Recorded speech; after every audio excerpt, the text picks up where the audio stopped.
Assalamualaikum warahmatullahi wabarakatuh. Biridha'illahi ta'ala wa li syafa'ati rasulihi wa khalilihi wa habibihi Muhammadin sallallahu alaihi wasallam. Ala ma nawayna wa ala ma na'usarabuna as-salih binati anna Allah ta'ala yuballigh maqasidana wa yassara umurana dunyana wa akhirana ila hadrati man hadayna al-fatiha talahu wa zakarna asma'um bihadal majlis khususan jami'i muallifi kutubina al-mukhlisin wa masyayikhna fid din wa khususan bi dzikri muallif hadzal kitab usulihim wa furu'ihim anna Allah ta'ala yataghashshana yataghashshahum birrahmah wal maghfirah al-fatihah.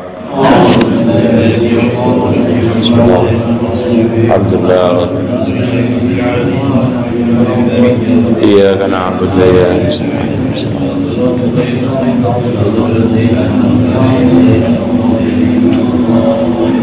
A'udzu billahi minasyaitonir rajim. Bismillahirrahmanirrahim. Qala Syekhul Imamul Muallif rahimahullahu taala wa adaman naf'a wa bi barakati ulumihi fid dharain ya rabbal alamin wa ya mujibas sa'ilin. An Aisyah anna Rasulullah sallallahu alaihi wasallam qala, hadis ke-20 ya. An Aisyah ay ruya an Aisyah, asalnya begitu, diriwayatkan dari Aisyah apa anna Rasulullah sallallahu alaihi wasallam, yaitu qala, bersabda ia Rasul, idza na'asa ahadukum, idza na'asa apabila ngantuk, apabila apa? Ngantuk. Siapa ahadukum, salah seorang di antara kalian. Ngantuknya kapan ini? Wa huwa, hal keadaan adapun ahad, yaitu yusolli, sedang sholat, lagi sholat ngantuk. Sholat apa biasanya? Hah?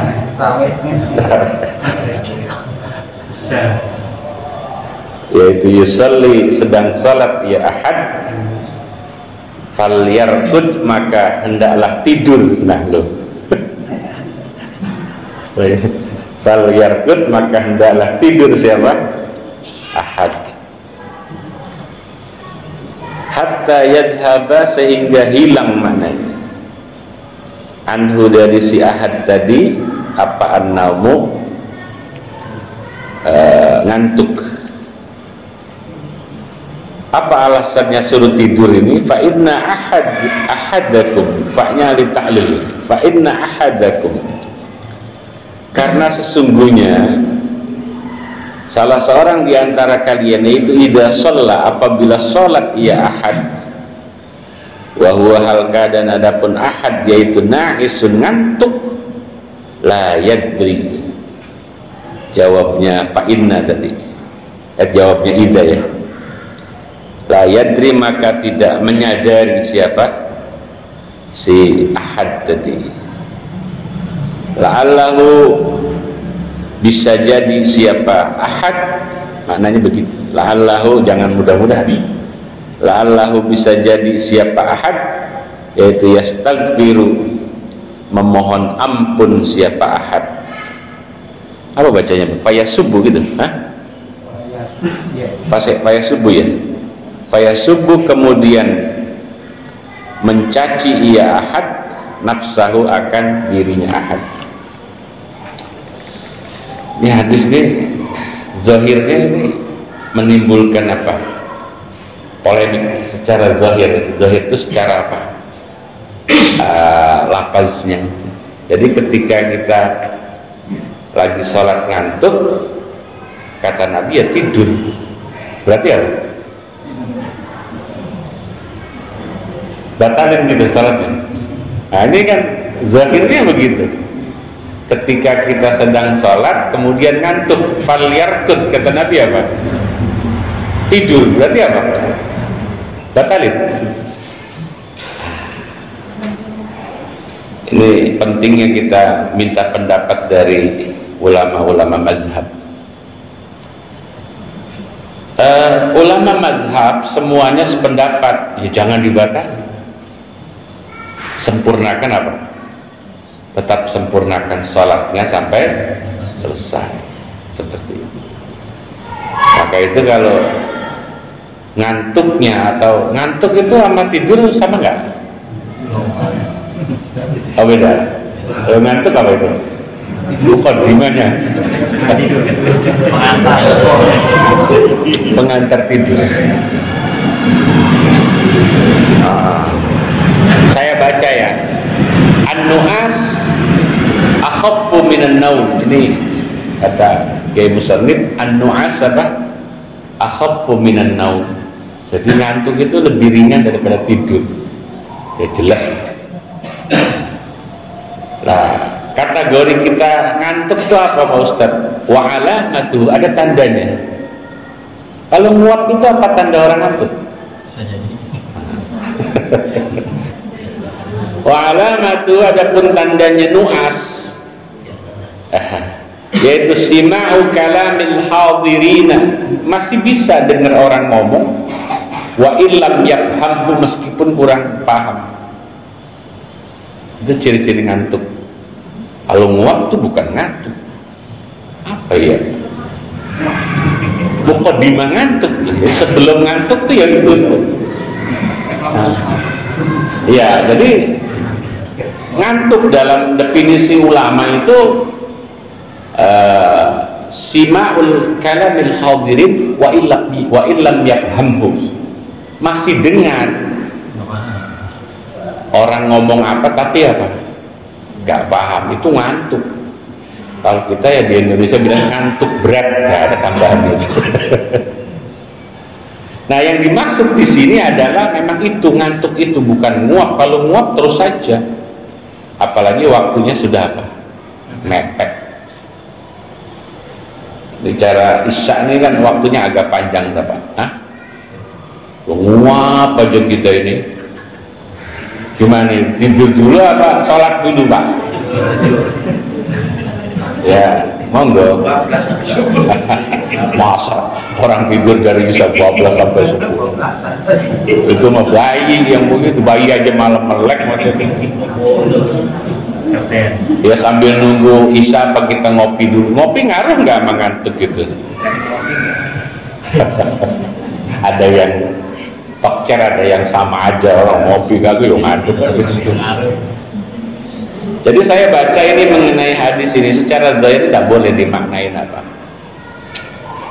Kalau ngantuk terus dibatalin, ngantuk dah, urung, tidak boleh.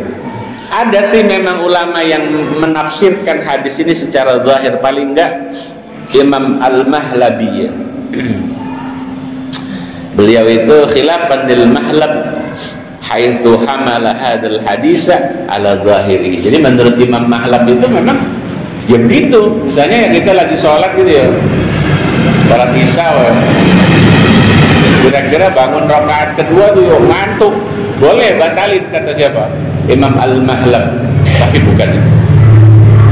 Kita ini yang bermazhab itu pegangannya ya mazhab 4. Kata ulama mazhab, kalau kita ngantuk terusin. Ya paling enggak nanti setelah selesai sholat apa? Dan jangan lanjut ntar pakai sholat sunat lagi, ambruk. Ya jangan lanjut dengan sholat sunat. Kenapa solusinya itu harus tidur ketika kita sholat ngantuk? Ya memang orang itu kan sholat itu harus konsentrasi yang tinggi. Lah ngantuk itu sangat mengganggu konsentrasi, sehingga dikatakan hatta yadhhaba anhun naum. Jadi tidurnya itu memang sehingga ngantuknya hilang total. Fa inna ahadukum, kalau di video-video itu tahu bener tahu nggak apa dia bikin film apa ya? Ada aki-aki wabuk sholat id gitu. Saya pernah juga lihat video itu. Jadi aki-aki itu kayaknya di daerah sono itu lagi sholat id apa? Ambruk. Apa malamnya dia takbiran begadang, kita nggak tahu. Akhirnya begitu. Saya kira di sini nggak pernah terjadi ya. Ada orang sholat sampai ambruk, ada nggak?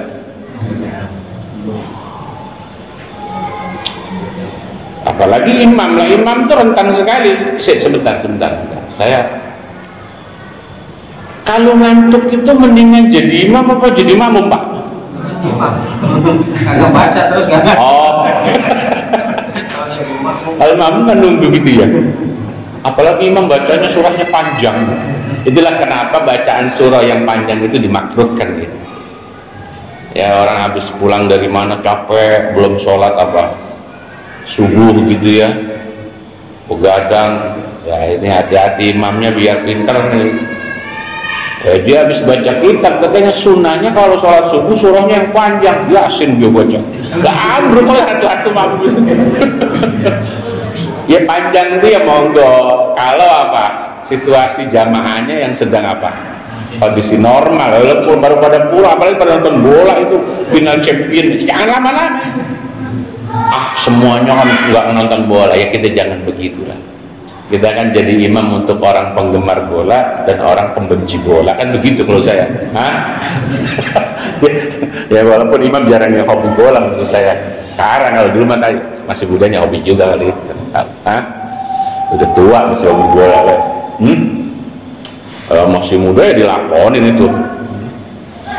Emang begitu ujiannya itu. Bola mulainya jam 12.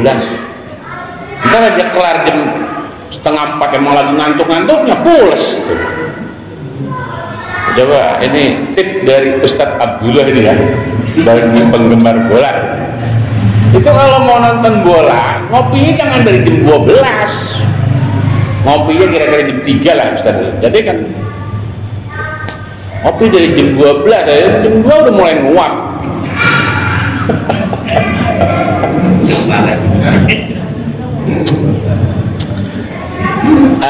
Jadi orang yang tidur dalam kondisi seperti itu kan yang dikhawatirkan dia ini kan sebetulnya la yadri la'allahu yastaghfir apa fayasubbuhu nafsu itu begini. Bisa jadi dia tadi baca apa dia nggak sadar.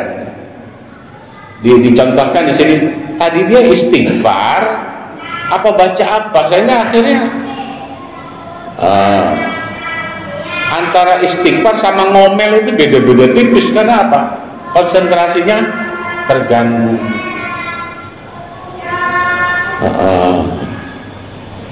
Orang ngantuk atau apa ya, sholat sendiri ngantuk baca Al-Kafirun kayaknya muter aja tuh. Kan dia ada kembaran-kembarannya gitu kan. Itu yang dimaksud. La yadri la'allahu yastaghfir fayasubbu nafsahu.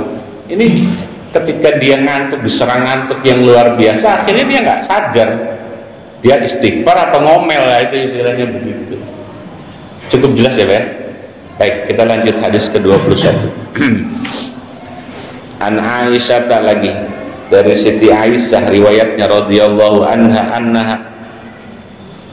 Ini agak pribadi ya.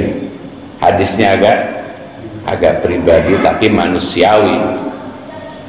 Ya, dari sini kita harus sadar bahwa Nabi kita ya manusia gitu. Sehingga yang dialami oleh kita ya dialami oleh Nabi. Mayoritas, walaupun ada hal-hal yang kita ngalami Nabi tidak. Karena itu kekhususan. Kali ini yang diangkat oleh Siti Aisyah ini bukan kasus ya. Peristiwa di mana Nabi itu sebagai seorang suami, Aisyah sebagai seorang istri, gitu saja, normal-normal saja. Sehingga apa yang diceritakan oleh Aisyah atas perbuatan Nabi itu adalah di ajlis syar'i biasanya, untuk tujuan syarak atau agama. Sehingga kalau itu dialami oleh kita sudah ada solusinya. Oh Nabi begitu. Saya baca ya. Annaha, bahwasanya Aisyah yaitu kanat satu hari, ini peristiwanya satu hari ya. Adalah Aisyah yaitu tagsilu mencuci ia Aisyah al-maniyah akan bekas sperma mani. Tentunya yang melekat min saubin nabiyyi, ini kan agak pribadi ya. Min saubin nabiyyi, dari atau pada minnya gimana pi enak banget. Min saubin nabiyyi, pada bajunya Nabi Sallallahu Alaihi Wasallam. Juga kita harus gini Pak, melihat hadis ini kan kita harus bijaksana sekaligus Kita hidup di tahun berapa, Nabi hidup di tahun berapa, itu juga harus kita sadari. Jadi cara kita itu ya, pakaiannya kan semuanya banyak, buat sholat khusus, buat ngaji khusus, buat main bola, buat tidur. Zaman udah banyak apa? Pakaian modelnya banyak macam. Zaman Nabi kan masih zaman apa? Susah. Pakaian mungkin satu-satunya atau cuma dua. Sehingga akhirnya ketika terjadi seperti ini, bagaimana solusinya? Atau suatu hari memang kita kesulitan, nah, kita bisa pakai ini apa yang dialami oleh Rasulullah SAW. Jadi dalam sejarah Nabi spermanya itu sampai terkena baju. Kemudian bagaimana? Summa arahu. Bacanya apa? Summa arahu mestinya ya. Ketika Siti Aisyah mencuci bajunya Nabi tadi, summa arahu. Kemudian Aisyah itu setelah dicuci ya, kira-kira sudah kering lah kira-kira. Lalu summa arahu, kemudian memperlihatkan, ya Allah siap apa Aisyah ya akan Rasulullah SAW pihi padanya saub. Apa yang diperlihatkan oleh Aisyah? Buk'atan, begitu ya Pak? Buk'atan akan satu, kalau saya bilang satu titik itu terlalu kecil, apa? Satu apa itu? Satu tetes yang sudah mengering, kira-kira begitu ya? Istilahnya ada noda begitu, yang itu noda bekas apa? Sperma. Buk'atan akan satu titik atau satu tetes, au buk'an, begitu ya Pak? Au buk'an ini, atau beberapa bercak, lah bercak lebih enak. Au bukaan atau beberapa bercak. Walaupun bercak itu selalu identik dengan apa? Darah. Tapi kali ini kita pinjam bahasa bercak untuk sperma. Wa fi riwayatin, yaitu di dalam riwayat yang lain, masih riwayat Imam Bukhari ya. Ukhra wa fi riwayatin, dan yaitu di dalam riwayat ukhra yang lain buqaan ya Pak. Adapun lafaz buqaan, buk'an dibalik mana? Yang di sana buqaannya sama jadi jamak itu dari buk'ah, di sini buqaan jamaknya dari buk'an. Apa kandungan hikmah atau ilmu yang terdapat di dalam hadis singkat? Yang pertama begini,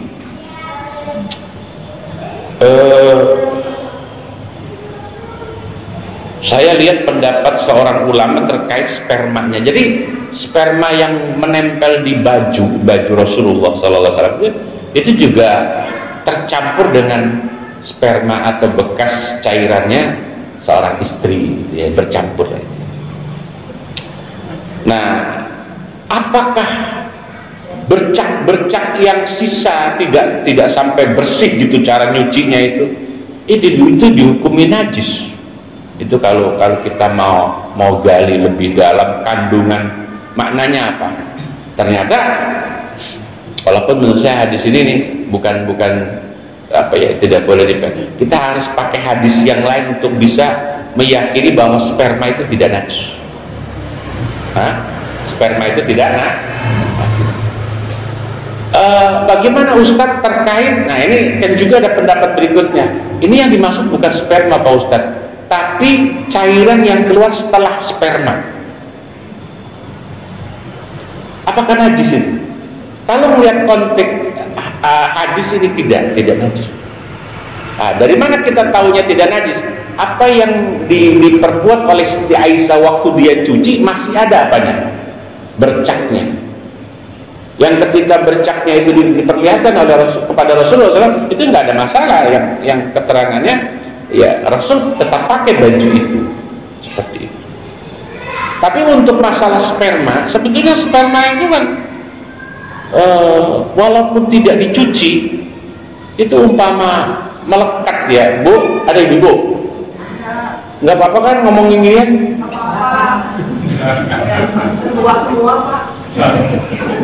Ya bukan perkara tua, ini perkara yang manusiawi kan gitu. Seumpama gitu loh Bu, anunya babanya anak-anak, nempelnya di baju kita gitu loh Bu. Hah? Kira-kira dicuci nggak Bu untuk pakai sholat itu?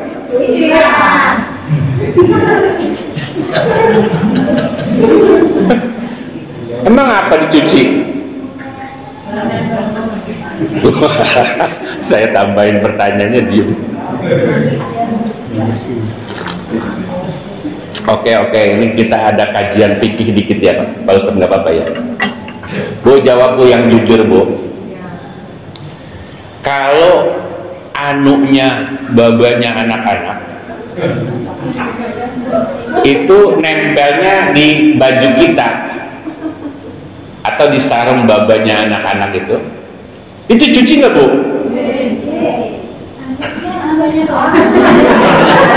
Iya, spermanya maksudnya. Spermanya, saya ngomong nggak boleh ya, langsung to the point aja di sini. Spermanya Bu, kena sarungnya itu loh. Terus sarungnya mau dipakai sholat subuh, dicuci nggak Bu? Cuci. Kenapa dicuci?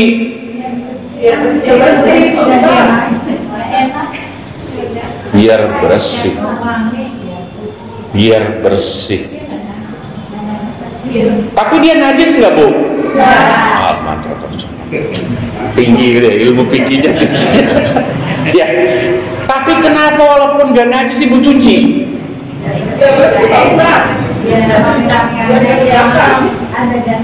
Ada gantinya. Ini anggaplah zaman Nabi Bu, sarung mana waktunya ini kan.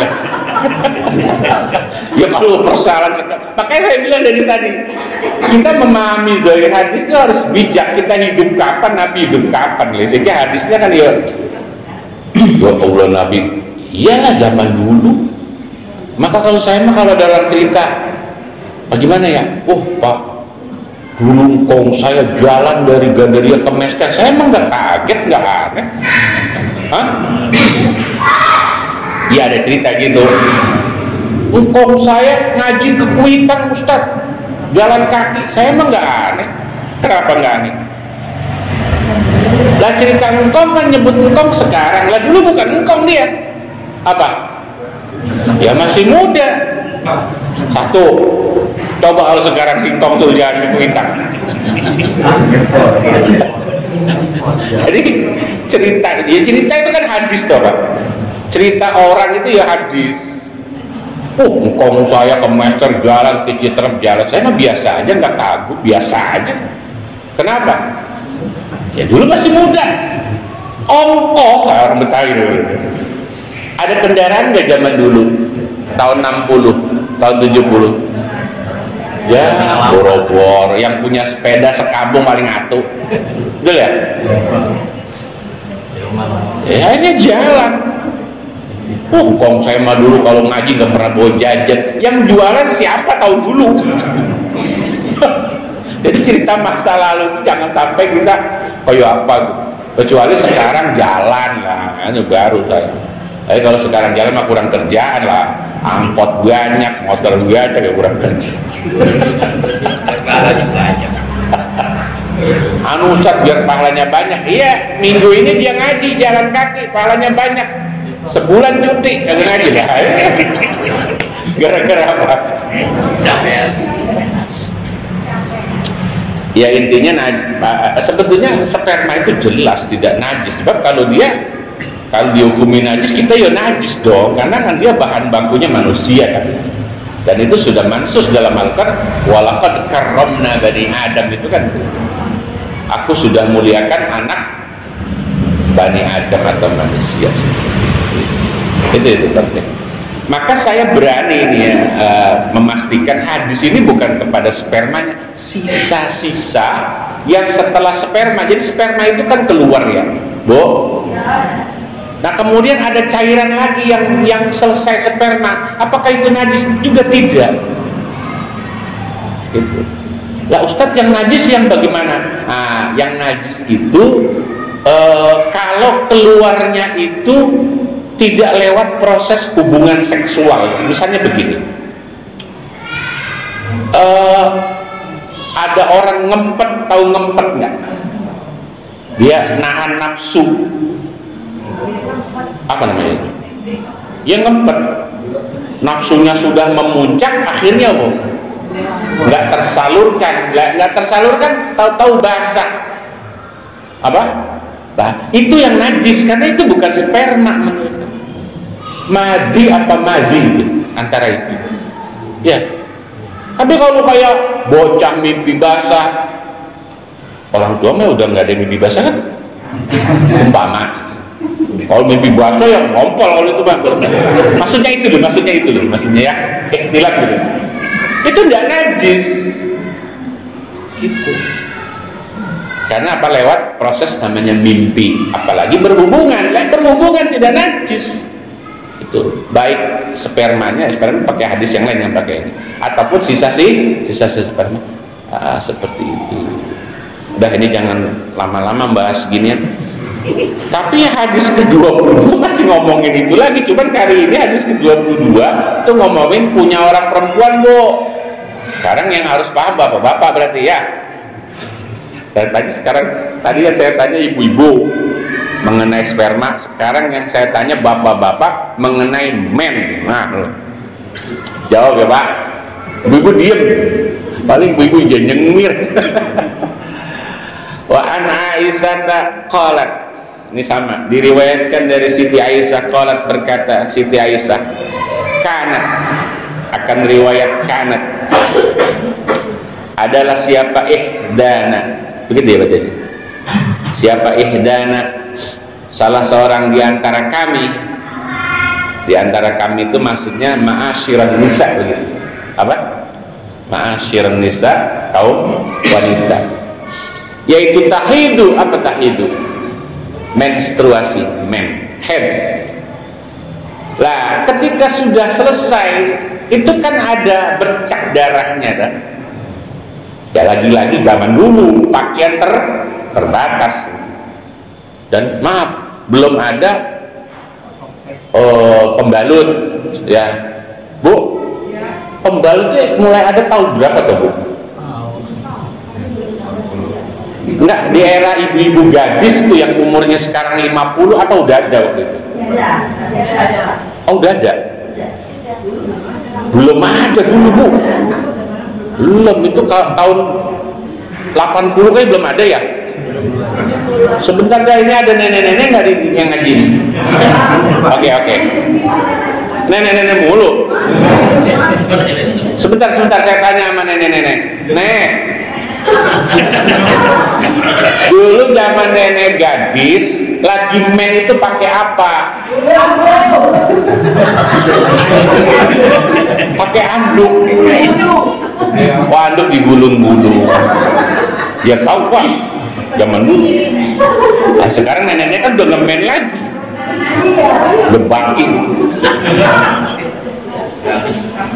Jadi cerita zaman dulu lagi belum ada anduk, lagi apalagi ya pembalut. Itu kan apalagi bajunya juga sangat tiba-tiba orang perempuan itu biasa sisa-sisa menstruasinya bercak darahnya masih apa? Menempel. Nah ini yang dikatakan summa taqridu, kemudian mengerok. Nggak ada udah orang sekarang model mengerok tuh. Ada pakaian banyak. Summa taqridu, kemudian mengerok. Mengerok tuh apa? Ya dikerik. Siapa ihdana addama, akan darah min thawbiha, dari bajunya si ihdana yang terkena bercak darah. Yang itu inda tuhrin, kami kerjakan ketika kami sudah dinyatakan suci, sudah selesai mandi lah. Fa'ad, siapa bacanya itu Pak? Fanag gitu ya. Fatag siluhu, kemudian mencuci ia, siapa? Ihdana akan saud. Coba Bapak biar jeli ya, kalimatnya itu ada dua dan tidak sama. Fatag siluhu, kemudian mencuci ia siapa?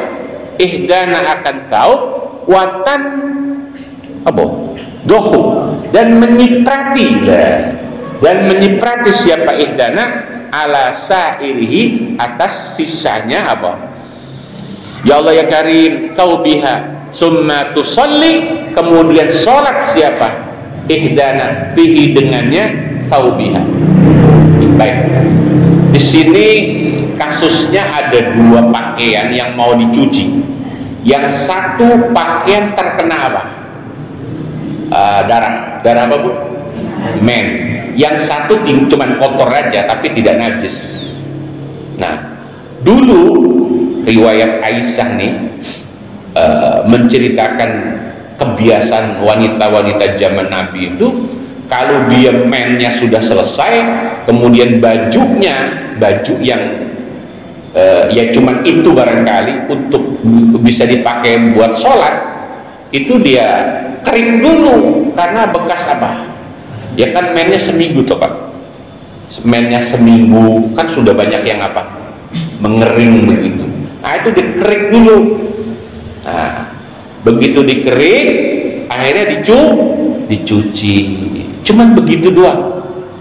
Terus watandoh, adapun pakaian lain yang tidak terkena bercak darah cukup dicipratin doang, alias apa? Tidak diperlakukan seperti pakaian yang terkena darah tadi. Summa tusalli bihi, akhirnya tuh orang perempuan di zaman Nabi, ya baju yang dia cuci dari bekas apa men tadi itu buat sholat. Apa yang bisa kita pahami di sini? Bahwa karena keterbatasan, sekali lagi, zaman Nabi itu wanita-wanita itu biasa memakai baju untuk sholat atau pakaian untuk sholat, yang pakaian itu juga dipakai saat dia kena apa? Menstruasi biasa. Cuman memperlakukannya baju untuk apa? Sholat padahal dipakai waktu dia men, harus dihilangkan dulu apanya? Ainun najasah. Apa itu ainun najasah?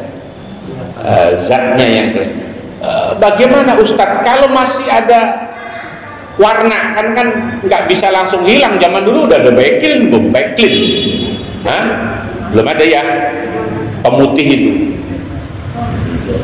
ya. Bagaimana kalau udah nggak ada itu, kalau kita pegang itu udah nggak ada bekas-bekas darah men, tapi warnanya masih kelihatan, jadi warnanya udah nggak merah lagi, mungkin karena udah dikerap, dicuci itu, jadi warnanya mungkin ya apa sih Pak, merah itu kalau sudah hampir nggak kelihatan merahnya jadinya apa? Kekuning-kuningan kira-kira ya. Baunya juga, maaf deh Bu, nggak apa-apa saya nanya ya, bapak-bapak dulu, Pak, kalau darah mennya orang perempuan baunya amis apa enggak Pak? Bapak pernah nyium darah orang perempuan? Amis ya? Bu, kata bapak-bapak, ini kata bapak-bapak, darah men ibu itu amis, betul nggak Bu? Bener. Lah bagaimana itu begitu dicuci masih ada amis-amisnya? Ya belum bisa. Jadi akar itu yang mahdzur itu ketika memang sudah tidak mungkin dihilangkan. Kalau amis kan masih bisa dihilangkan. Itu kalau kayak warna, yang penting warnanya jangan sampai merah masih. Nah, itu kan nggak mungkin kita gunting kan gitu ya. Ini cerita zaman dulu, zaman sekarang mah ya main buang aja, sok banget orang. Ya ilah, pantesan boros banget bajunya orang perempuan. Udah gitu yang jawab nenek-nenek yang udah nggak pernah men lagi itu. Ini mah bukan men yang itu kali Bu, men apa tau dah. Lanjut hadis ke 23. Kali ini secara teknis malah seorang wanita nanya sama Nabi loh, padahal Nabi itu orang laki, nggak tahu men loh, tapi ditanya loh. Ya saya kira ya bukan persoalan Nabi itu orang laki.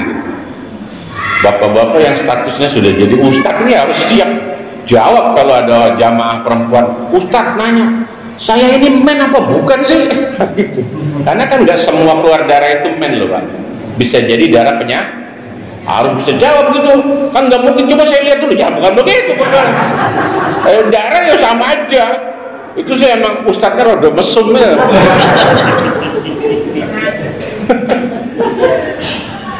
Ya Allah, lagi an Aisyah tadi riwayatkan dari Siti Aisyah, annamra'atan minal ansari, annamra'atan, ini riwayatnya annamra'atan, bahwasanya seorang wanita Ya Allah ya Karim, nanti saya kasih tahu siapa wanita yang dimaksud. Minal ansari, dari kaum Ansar, yaitu qalat, bertanya. Qalatnya kadang-kadang mananya berkata, tapi di sini konteksnya apa? Bertanya. Qalat, bertanya siapa? Imra'atun lin Nabi, kepada Nabi sallallahu alaihi wasallam, ya Rasulullah, akan pertanyaan ya Rasulullah, kaifa altasilu min apa itu? Minal haidi. Ya Rasul, saya mandinya bagaimana nih, udah kelar men, coba. Kalau Bapak Ustadz ditanya begitu, Ustadz saya udah kelar men, mandinya bagaimana? Kira-kira jawabnya gimana itu? Bawa sana di cucian mobil sempur. Ustadznya ngarang ya. Nah, untuk bisa menjawab itu lihat hadis ini, ya. Ya kita ustadz atau bukan ustadz, yang penting udah pernah ngaji, tahu lah itu. Kaifa agtasilu, minimal buat anak kita atau buat istri kita juga tahu lah gitu. Kalau istrinya nggak ngaji, kalau laki bini ngaji aman guys pokoknya. Oh gimana nih Pak? Lah kan sama-sama ngaji, pakai nanya lagi. Kaifa agtasilu, hal keadaan bagaimana saya mandi minal haidi, setelah apa? Men. Qala, lagi-lagi zaman dulu ya. Bagaimana saya harus menceritakan situasi zaman dulu, tata cara mandi zaman dulu diterapkan sampai di zaman sekarang. Yo Allah. Ya tapi apa adanya harus saya sampaikan. Kata Nabi, qala, menjawab ya Nabi. Yang akhirnya Nabi ini menjawab ini agak malu-malu karena kan urusannya apa? Perempuan. Qala, menjawab siapa Nabi? Khuzi, ambillah olehmu apa? Firsotan ya Pak. Bacanya firsotan Pak. Hah? Firsotan akan tapuk. Tapuk itu ya kapas tuh. Kapas. Kemana nih arahnya Nabi? Orang mau mandi suruh nyari kapas. Tapi kapasnya itu mumas apa ya? Ini mata saya udah agak apa ya nih? Apa? Mumas sakatan. Ya Allah ya Karim. Tapi kalau duit kenapa jelas banget ya? Ya ini hurufnya kecil-kecil banget ini. Kitab saya yang rada gundul. Kalau yang aslinya kan, kitabnya kan ada baris ya, gitu ya. Mumassakatan, yang diolesi minyak misik. Iya wangi namanya. Cuman udah nebak belum bapak-bapak? Ada cewek mau mandi setelah men, Nabi suruh siapin kapas terus diolesin minyak misik. Itu buat apaan ya Pak kira-kira Pak? Hah? Bu, kira-kira buat ngolesin apaan itu? Kita lanjut aja hadisnya daripada kita nebak-nebak ya. Fatawaddo, setelah itu berwuduklah kamu biha, dengannya pursatan tadi, salasan dengan 3 kali basuhan. Summa innan nabiyya, kemudian sesungguhnya kanjeng Nabi sallallahu alaihi wasallam, yaitu istahya. Apa isma istahya? Isin. Apa isin? Malu. Iyalah, Nabi itu orang yang sangat pemalu, karena apa syadidal haya'i wat tawadhu. Mestinya ya ustadz-ustadznya kalau ketemu cewek ya sama Nabi, malu. Ya, ayo do model ustadz ganjen buat nama jamaah cewek ganjen. Hah? Ustadz sono di Prancis. Sini ya gak ada ya, alhamdulillah. Yaitu istahya, malu siapa? Nabi. Akhirnya fa'arada biwajhihi, fa'arada, maka berpaling siapa? Nabi, biwajhi, dengan wajahnya Nabi. Akhirnya langsung begitu, nggak mau ngelihat ke cewek lagi karena mungkin ya kurang layak. Nah saat itu auqala, ada riwayat lain ini ausyakun minar rawi, auqala, atau berkata siapa Nabi, tawaddo, berwudulah kamu, langsung begitu, biha, dengannya pursah, fa'akhaztuha, apa fa'akhazatha Pak, di situ aja ada tuh ya. Fa'akhaztuha, ini Aisyah berarti yang ngomong. Fa'akhaztuha, maka nyekel. Apa nyekel itu? megang, tapi bukan megang biasa kalau nyekel itu. Ini duit pegang biasa, kalau cekel berarti apa? Megang dengan erat gitu. Fa akhaztuha, maka nyekel aku akan sobat tebu imro'ah tadi, fajazabtuha, kemudian menarik aku, langsung ditarik kira-kira, karena memang Nabi sudah tidak berkenan itu. Fajazabtuha, kemudian menarik aku akan imro'ah, fa akhbartuha, maka memberitakan aku Aisyah akan imro'ah tadi, bima, dengan sesuatu, yuridu, yang menghendaki akan siapa Nabi, kanjeng Nabi sallallahu alaihi wasallam. Apa maksudnya hadis ini, Pak? Mandi ya mandi saja, biasalah itu. Untuk mandi nggak usah diajarin teknisnya, yang namanya mandi ya Pak. Mandi junub, akhirnya mandi setelah menstruasi. Bu, ibu misalnya ya, ini jawab Bu, ini jawabannya ini harus langsung, karena ibu kan sudah bertahun-tahun mennya itu. Tiba-tiba mampet, Bu, mampet tuh kan artinya mennya udah berhenti toh. Nah, terus bapaknya anak-anak kepengen, ya Bu, ya udah seminggu, ibu boleh nggak langsung ngelayanin? Nah tuh, makanya saya lagi jebak itu tolong ditandain yang bilang boleh, siapa itu? Ya belum boleh Bu, berarti pernah ngelakuin begitu tuh.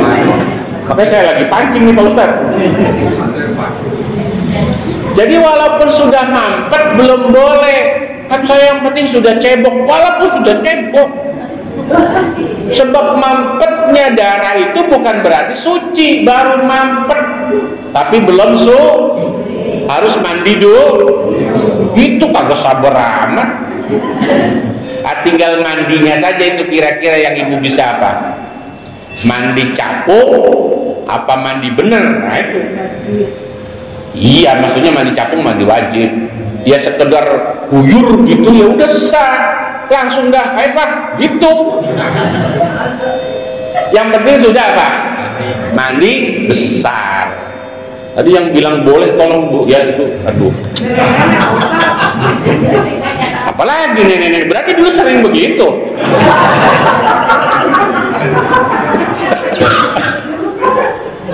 Aduh, ya Allah. Jadi mandi dulu, sabar Pak, mandi sebentar kok, setengah jam. Wah, sabar nggak kira-kira itu lakinya itu? Sengaja ibu-ibu juga lamain. Wah, ilah. Jadi kalau belum mandi belum boleh. Sebetulnya saya mau tanya yang lebih dalam lagi, tapi ntar kapan-kapan lah. Ini sebetulnya bukan ngaji fikih, ini mengaji. Kita ngaji hadis Bukhari ini. Dilalah salah satu isinya hadis mengenai fikih. Udah mandi. Nah, zaman Nabi itu zaman yang fasilitas sabun, sampo belum ada. Pabrik sunsilek dulu, sunsilek sama celer kan belum ada zaman Nabi. Oh, nenek-nenek aja dulu katanya mandinya pakai apalah zaman dulu itu. Iya, ya. Yes, pokoknya gitu. Apalagi zaman Nabi pakai merah. Apalagi zaman Nabi lebih dulu lah. Cuman minyak-minyak itu sudah ada dari zaman Nabi, itu minyak-minyak sudah ada. Maka Nabi sarankan bukan sekedar mandi doang, tapi apa? Ya maaf, siapkan kapas. Zaman dulu kapas sudah ada. Yang kapas itu diolesi minyak Nah, minyaknya itu yang utama buat olesin bagian itunya, Bu. Paham kan? Supaya amisnya hilang, Pak. Yang tadi nyium. Bukan nyium itunya, Ustaz. Nah, iya biar Ibu, terutama yang masih men ya, Bu. Kalau udah selesai men, dibersihin banget, Bu. Ya dibersihin seperti ini artinya saya generalisasi saja bahwa tekniknya itu sama, tinggal apa yo Alat pendukungnya itu yang sudah modern sekarang. Ya alhamdulillah lah, kita ya sesusah-susahnya mandi masih pakai sabun lah. Ya kalau gatal pakai sampo itulah. Apalagi memang kita sudah cukup ya. Kemudian yang menarik, dan ini harus hati-hati ya, ini masalah fatawaddo biha salasan ini, tolong wudu menggunakan kapas yang dibaluri misik 3 kali. Nah saya angkat ini maknanya fatawaddo ini apa? Berwudu di sini maknanya bukan wudu istilahi, tapi wudu lughawi gitu. Nah ini kita dapat ilmu sekarang. Wudu itu ada 2 macam. Kalau Nabi suruh berwudu tapi konteksnya bukan wudu, itu namanya bukan wudu untuk sholat, itu bukan, tapi dia wudunya litanzif. Jadi kalau Nabi suruh fatawaddo ay fatanazzik, begitu. Karena memang wudu itu secara lughah, secara bahasa itu maknanya bersuci atau bebersih. Lah, kalau lihat fatawaddo biha salasan, itu artinya kenapa? Menimbulkan paham bahwa menggunakan kapas yang dibaluri apa tadi minyak misik wudunya 3 kali pakai itu kan ya susah banget maknanya. Oh maknanya begini, fatawaddo biha salasan, bersihin bagian itunya dengan kapas yang sudah dibaluri apa tadi sebanyak 3 kali. 3 kali Bu bersihin. Kalau pakai minyak kalau sekarang makan segala orang perempuan nih pengeluarannya agak gede loh Pak, buat alat kecantikannya itu sebulan itu saya ngeluarin anggaran 300.000 itu. Buat begini dewek, istri saya itu pokoknya tanggal sekian itu udah jatahnya 300.000 buat merawat tubuhnya itu. Murah apa mahal Pak? Ya Allah, perasaan saya sudah mahal sekali itu. Alhamdulillah kalau dibilang murah itu ya artinya saya ya tidak terlalu boros lah saya itu. Ya mungkin mereknya apa pipa apa lah zaman dulu lah itu. Jadi 300.000 sebulan cukup itu. Ya buat sabunnya buat itu cukup. Ya. Oh berarti orang sini nggak cukup ya? Berarti bapaknya punya bini borosan lagi itu berarti. Ya 300.000 nggak cukup sih. Masya Allah. Iyalah silakan aja dah. Iya itu. Tadi mungkin Pak dia pakai sabun habis pakai dia buang itu tadi makanya bor. Janganlah Bu. Apalagi maaf ya Bu. Suami kita ya mungkin ya akhirnya kan ya memang dulu sukses, sekarang kan yo udah pensiun apa yo jangan sampai boros lah. Lagi udah nenek-nenek kalau 300.000 sebulan cukup lah itu. Wah alhamdulillah. Lagi mau kemana dan mulu. Terakhir nih yang terakhir sengaja saya paksain baca ini qodhoan karena yang tempo hari saya tidak masuk ya. Justru yang keempat ini luar biasa ini. Hadis ke-24 ini ada acara nggak habis ini Pak? Saya tetap ngaji di Jantung ada itu di Kampung Asem. Nggak apa-apa telat-telat dikit di sana. An Anasin bin Malik. Hadis riwayat Anas bin Malik. Anas bin Malik ini sahib sirri Rasulullah. Salah satu sahabat yang menyimpan banyak rahasia Nabi. Karena beliau pernah jadi khodamnya Nabi lumayan Pak 12 tahun. Pernah jadi khodamnya Nabi selama berapa? 12 tahun. Satu riwayat mengatakan. Jadi hafal betul lah Nabi ngapain aja itu hafal. Nah, salah satunya begini. Qala ya Allah ya Karim bersabda ya Nabi, innallaha ta'ala, innallaha sesungguhnya Allah ta'ala itu wakkala memasrahkan siapa Allah birrahimi di dalam rahim wanita. Nah, yang punya rahim siapa? Wanita. Malakan akan seorang malaikat. Jadi di dalam rahim ibu itu ada malaikatnya. Seperti itu. Yaqulu, yang bertanya atau berkata siapa? Malak, ya Rabbi, wahai Tuhanku, nutfatan, akan doa nutfatan, atau ucapan nutfatan. Nutfatan itu asalnya khalaqtahu nutfatan. Engkau jadikan rahim ini isinya adalah nutfah. Apa nutfah itu? Hah? Sperma. Sperma.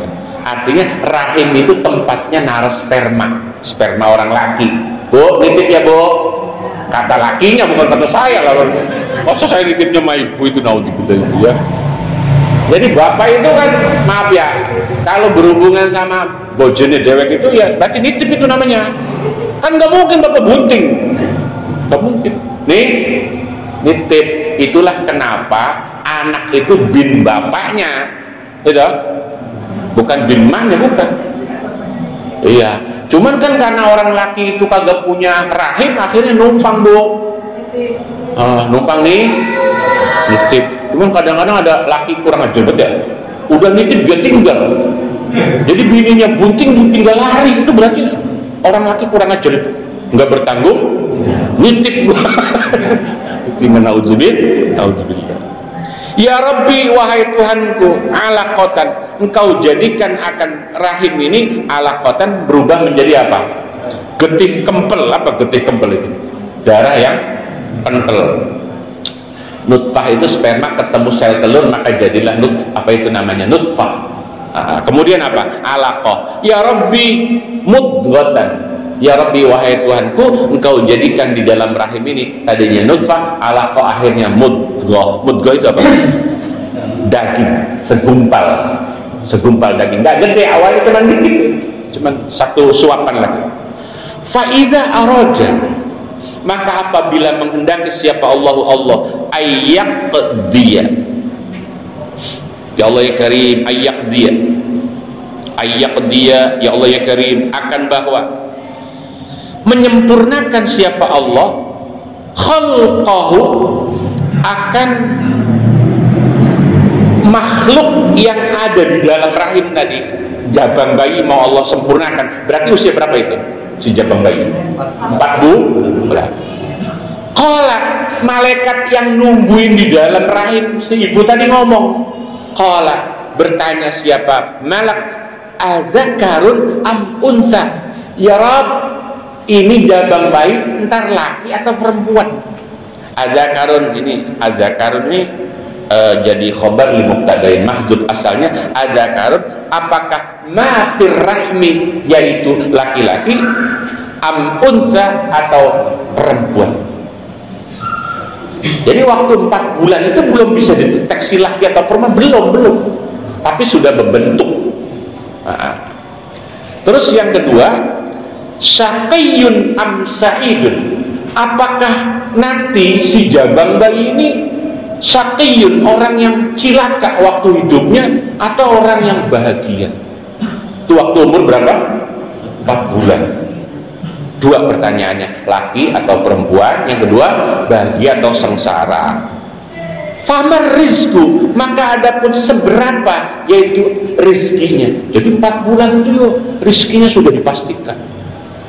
Bahkan termasuk ada yang halal, ada yang haram sudah ditentukan di situ. Famal ajalu, fama maka adapun apa, yaitu al ajalu, batas hidupnya sampai matinya. Itu juga sudah ditentukan di 4 bulan. Sehingga para ulama, terutama di daerah Jawa, 4 bulan itu dianggap serius. Jabang bayi, kalau ibu-ibu hamil usia 4 bulan itu dianggap serius. Karena disitulah momen yang penting mendoakan jabang bayi kita untuk apa? Ya tadi, doa-doa kita semua supaya si jabang bayi ini ya corong maunya laki, mudah-mudahan laki, corong maunya perempuan, maunya apa jadinya perempuan. Caranya nanti bahagia, rezekinya banyak, terus umurnya panjang. Karena disitulah Allah menentukan. Fayuk tabu, setelah itu dipastikan ma fil arham tadi, fi batni ummihi, di dalam perut ibunya, ma fil arham. Jadi 4 bulan itu adalah kepastian yang akan Allah apa? Tentukan si jabang bayi nanti setelah lahirnya. Nah, kepastian itu kan ada 2 toh Pak. Kepastian Allah terhadap makhluk yang namanya manusia itu ada yang sudah Allah pastikan waktu orang itu belum ada. Nah, kepastian di zaman orang belum ada namanya qada. Apa namanya? Qada.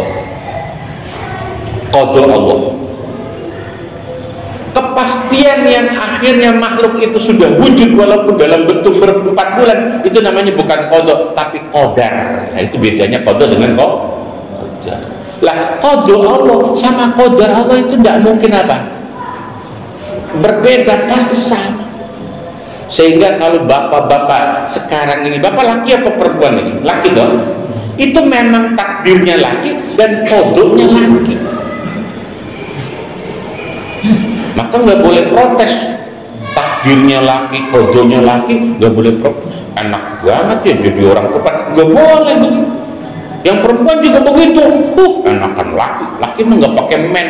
Men juga bu. Kalau malam banyak makan saus, paginya men. Astagfirullah.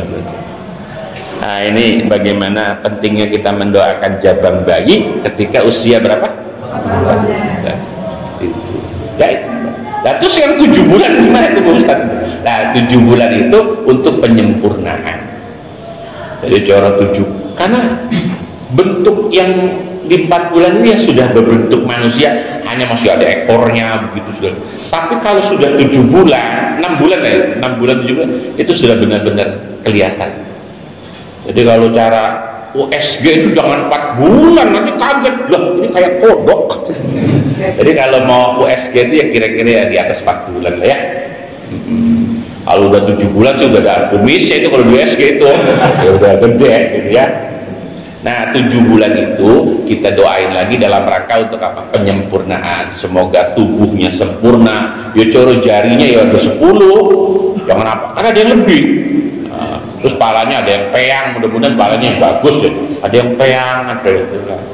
Peyang itu dari perut apa? Karena faktor lain, Pak Ustaz? Hah? Katanya tidurnya salah ya? Oh, miring bu? Ah, ilok. Bener itu? Hah? Kayaknya enggak ilmiah itu jawabannya ya. Kalau bocah bayi palanya peyang itu dari lahir apa waktu tidurnya miring Pak? Tidurnya miring mulu. Tapi dia ibu-ibu ya, kalau orang laki jarang perhatiin itu. Tapi saya tetap nolak ini bu. Ilok gara-gara salah tidur jadi peyang. Emang anak kita dulu bayinya emot banget apa palanya? Bu, kalau semangka kali lah, ini malah orang ya nggak tahu lah nanti itu ya. Saya pikirin itu bocah kalau palanya peyang itu apa dari dalam perut atau pas sudah lahir, wallahu alam. Itu menyisahkan pertanyaan berarti kita ngaji. Gara-gara wallahu alam bis.